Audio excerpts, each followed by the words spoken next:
Welcome everyone to Things Around 8.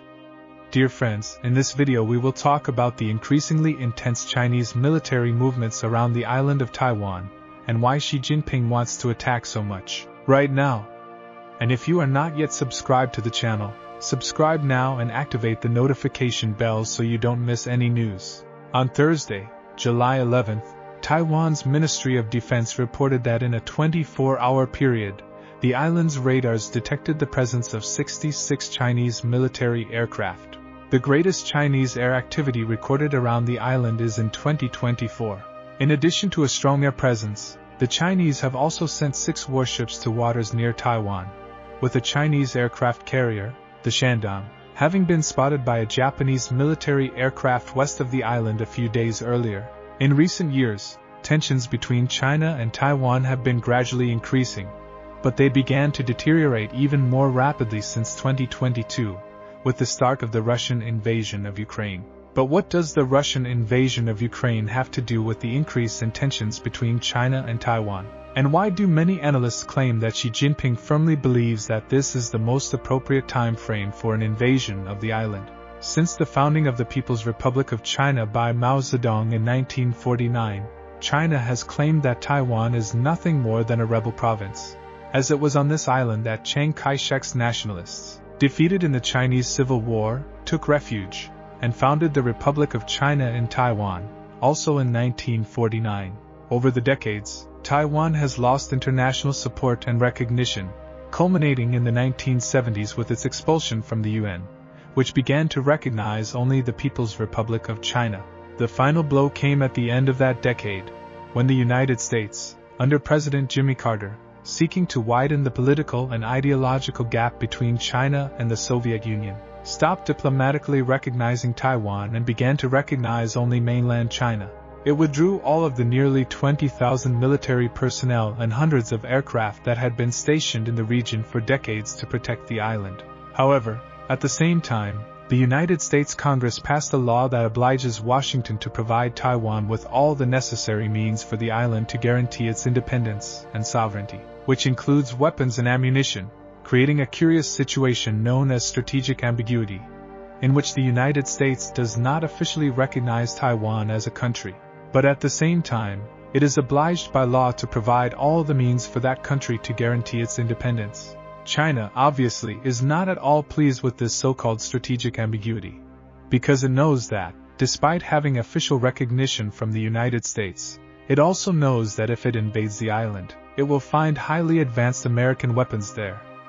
This has led China to invest heavily in military technological development, with major advances in all areas, notably the 5th-generation fighter, Chengdu J-20, and the 3rd-generation heavy armored vehicle, Type 99. But where China is really standing out in terms of military technology is in its navy, which is precisely the most important branch in the event of an invasion of Taiwan, a type of operation that will necessarily involve a large amphibious assault. And it is precisely to prepare for this that China is building advanced aircraft carriers, such as the Fujian, the first Chinese aircraft carrier with electromagnetic catapults, and truly impressive helicopter carriers and amphibious landing ships, with the 25,000-ton 071 class, and the gigantic 40,000-ton Type 075 class, capable of operating up to 28 helicopters and landing up to 800 Marines. These are highly technologically advanced vessels with only one mission: to invade Taiwan. Why do many claim that Xi Jinping believes that the current moment is ideal for such an attack? The answer to this lies in the Russian invasion of Ukraine. Those who follow the channel know very well how committed the United States is to defending Ukraine, with tens of billions of dollars in weapons and ammunition being directed annually to prevent Russia from winning that war. And those who follow this closely know that it is not easy for the United States, on a political level, to guarantee a constant flow of military aid to Kiev. China is also very aware of this, with the Chinese closely following not only the way in which the Russian and Ukrainian armies are fighting, but also how they are facing new and terrible threats such as drones. The Chinese are also closely following the juggling acts and the great difficulties faced by the White House in maintaining a constant and uninterrupted pace of arms and ammunition for Ukraine.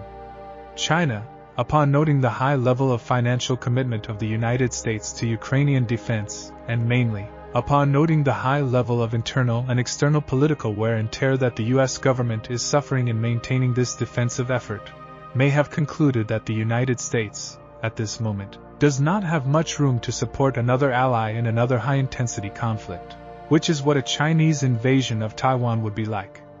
Given the above, many believe that Xi Jinping may have concluded that if he invades Taiwan now, with all the forces that he has built up and accumulated over almost a decade and a half, the United States, totally dedicated to the defense of Ukraine, both materially and politically and financially, will not have the means to do exactly the same, except for Taiwan. It is important to emphasize that a theater of operations would be very different from that of Ukraine. When we look at the map, we see that Ukraine borders 4 NATO member countries. This means that the United States has many options for routes to choose from to transport all the material aid provided to the Ukrainians. However, in the case of Taiwan, since it is an island, China, with a navy that, as I mentioned, is very large and modern, is capable of blocking the main sea routes, hindering or even preventing the free passage of merchant ships loaded with military aid. And on top of all this, there is still the electoral factor. With the elections in the United States fast approaching, Washington's high spending on the war in Ukraine is a central issue, with Xi Jinping knowing full well that Joe Biden, already quite weakened in the electoral race, has no room to maneuver to spend tens of billions of dollars defending another ally. Given all that has been described here, many believe that the current moment is perfect for a Chinese invasion, with the increasingly frequent Chinese military exercises confirming just that. And if you're not yet subscribed to the channel, subscribe now and activate the notification bell so you don't miss any news.